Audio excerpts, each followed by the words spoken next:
Hello, listeners. Welcome to Hear Me Speak. It's Casey here. Today, I wanted to talk about people deliberately infecting others with HIV virus or other forms of sexually transmitted disease. Now, recently in the British press, I came across the story of a man who had slept with so many women, having decided not to use protection. Now, that in itself wasn't the meat on the bone. It was the fact that he had deliberately infected 3 of the women with HIV that changed the dynamics of the story. This man had tested positive for HIV in 2013, but that didn't deter him, as not only was he having unprotected intercourse with dozens of women, he didn't divulge his HIV status to any of them. Now, the question is, why did this man use HIV as a weapon? Unfortunately, this story isn't new, and it's no less wicked than the one that took place a couple of years ago, where another man who was infected with the HIV virus was convicted for infecting 5 people he had unprotected sex with after he sabotaged the condoms. Yes, listeners, he deliberately sabotaged the condoms to infect his partners with the HIV virus. Now, he was the first man to be found guilty of intentionally setting out to spread the virus, and he has been ordered to serve a minimum of 12 years in jail. Now, these men, and there are others like them, I'm sure, they have behaved so recklessly, not because they have chosen not to wear protection, but they deliberately plan to hurt others for their own sick and twisted pleasure. And by deliberately infecting their partners with the HIV virus, these men disregarded their health, their futures, their freedom of choice, and instead prioritized their own devious sexual desire over somebody else's health. Now, having unprotected sex, possibly in this day and age, really is playing Russian roulette with one's health, irrespective of anyone's status. But people are consenting adults, and they can do whatever they want. And in the case of the man who deliberately damaged the condoms to achieve his aim, to me, he is no better than a monster, and so deserves whatever the law throws at him. Now, having sex without protection is very, very risky. Everybody knows this. For men, they are at risk of sexually transmitted diseases.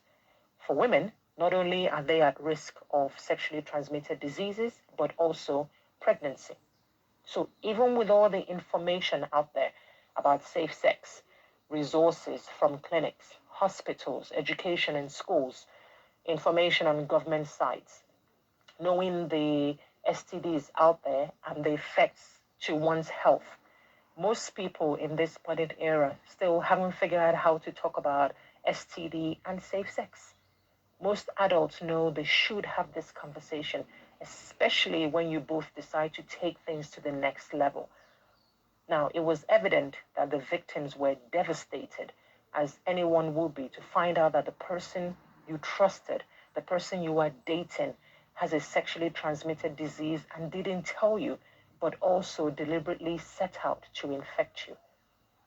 I think that the betrayal would have been like no other, as your mind will be running helter-skelter, hoping to turn back the hands of time.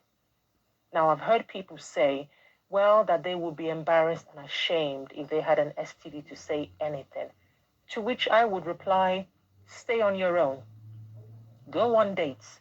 But when it comes to moving things to the next level and you have something you haven't disclosed, then, my dear, do the other person a favor and tell them it's not you, it's me, and move on.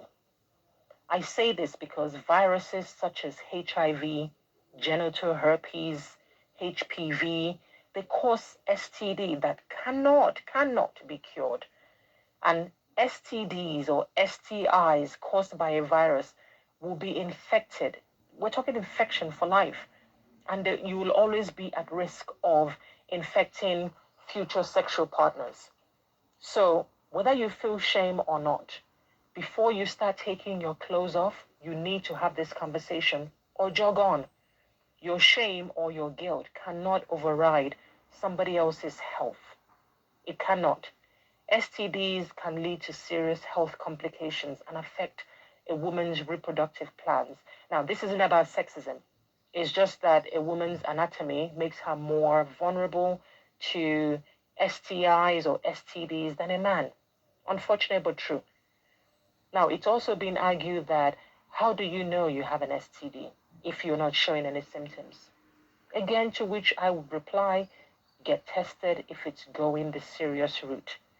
And if either of you cannot be bothered to get tested, then prevention is better than cure. Condoms, anyone? Condoms, you can get them from anywhere. Anywhere. Condoms, condoms, condoms. Now, I've also heard that they weren't going to say anything until they got down to the nitty-gritty. To which, again, I would say, grow the hell up. No one was born yesterday. Everything you have been doing in that relationship thus far has been a prelude to the nitty-gritty.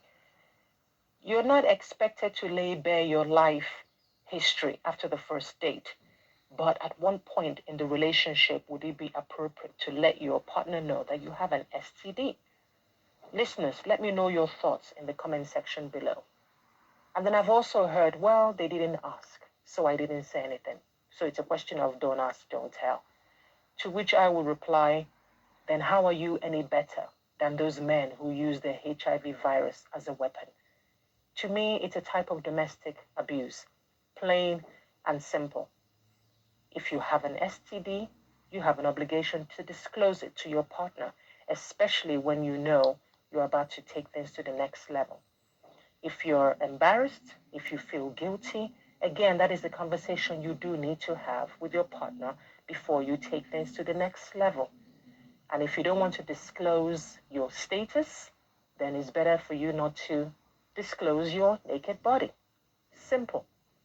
So whilst there may not be a law making it illegal for you to disclose your STD status to prospective partners, it is nevertheless illegal and criminal to knowingly transmit an STD.